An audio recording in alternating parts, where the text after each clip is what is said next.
recomendaría que se volviera a revisar la historia sobre lo que yo considero fue una invasión extranjera y lo que significó, como todas las invasiones, en cuanto a represión, autoritarismo, exterminios, y algo que es muy importante, la justificación, porque todos estos abusos siempre se han cometido en nombre de la civilización.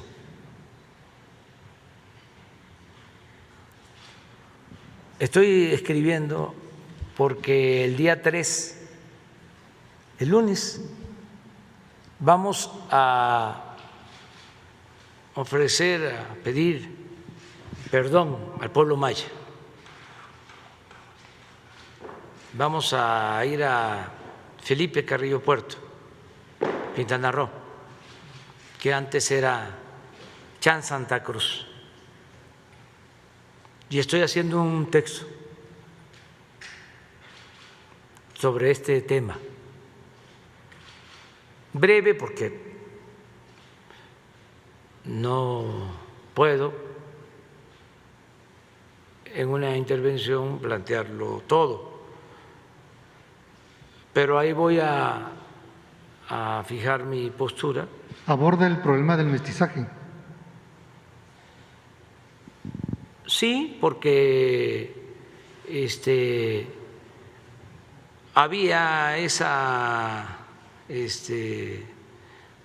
postura desde la conquista, ¿no?, desde la invasión,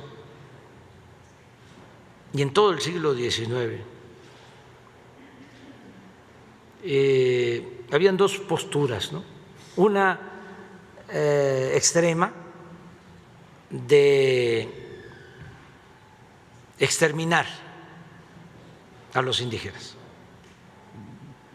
La posición norteamericana, ¿verdad? Mexicana, española y mexicana. O sea, la guerra de castas, por ejemplo, se inicia a partir de esa idea de exterminio a mediados del siglo XIX. Y había otra que proponía aculturizar, es decir, quitarle la identidad al pueblo indígena. Por eso lo del mestizaje que preguntas, que olvidaran su pasado, que se civilizaran. Esa era la otra postura. Pero en el fondo, siempre lo que predominó en nuestro país, desgraciadamente, fue el exterminio para despojar a los pueblos indígenas de sus tierras. La guerra contra los mayas, la guerra contra los yaquis, tenía eso en el fondo. Huerta y Bernardo Reyes y todos estos fueron a reprimir a los pueblos indígenas porque Porfirio Díaz decidió quitarles las tierras para entregarlas a particulares, porque supuestamente de esta manera iba a llegar el progreso. Entonces fue exterminio para progresar. Se decía, eso lo voy a mencionar el lunes, de que el progreso del Enequén en Yucatán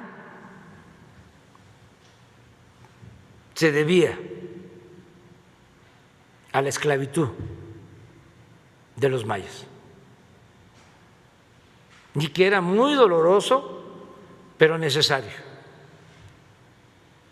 En una ocasión Porfirio, que no hablaba mucho del tema, actuaba, llegó a decir de que era como la leva,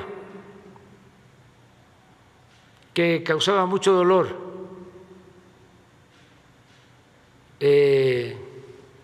reclutar, arrancar de sus comunidades a jóvenes para que actuaran como soldados, que era doloroso pero necesario.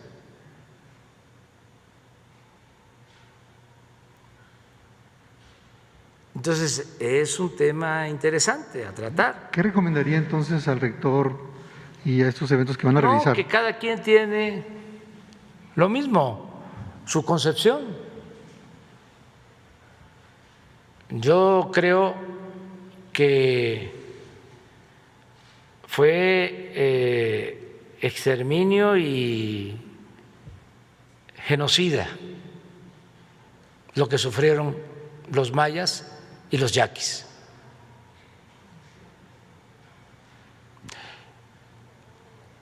¿Y en el caso de los aztecas también? Sí, porque tuvo que ver con la represión a todas las culturas, a todas las etnias. Los náhuatl tuvieron que irse a las montañas, de todas las etnias. Los conquistadores, invasores, se quedaron con los valles, con las mejores tierras,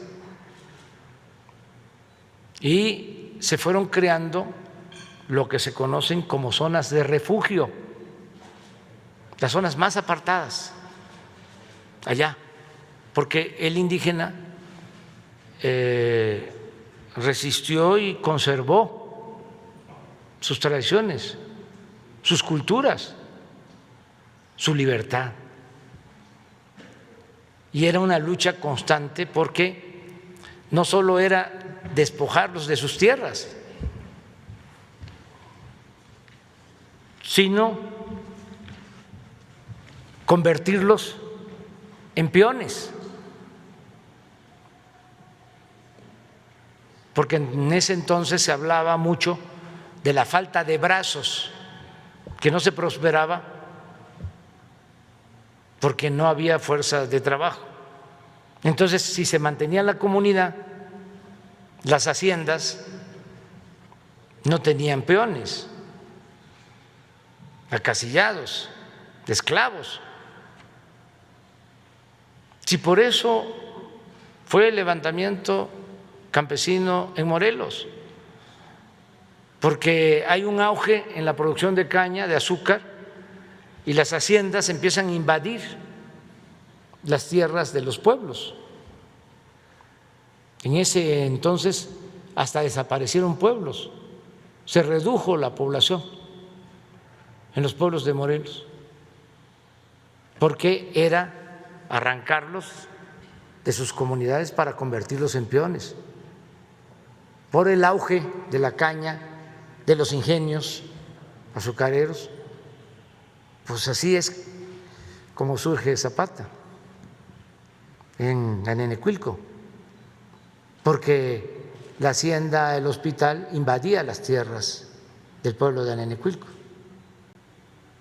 hasta que llegó Zapata como representante de la comunidad, porque los mayores ya no podían, hicieron una reunión a medianoche y les pidieron a los jóvenes pues que se hicieran cargo ellos, ¿no?, de la gestión, porque iban a Cuernavaca a llevar sus escritos y un gobernador le mandaba los escritos al dueño de la hacienda, y el dueño de la hacienda una vez le contestó al gobernador de Morelos: dígale a los de Anenecuilco que si quieren sembrar, que lo hagan en maceta. Entonces Emiliano llegó a ser representante pues ya sabía que todos esos trámites no eran atendidos, porque el gobernador estaba al servicio de los hacendados, como era aquí antes, que los presidentes estaban al servicio de los potentados. Entonces, por eso el movimiento zapatista. Pero bueno,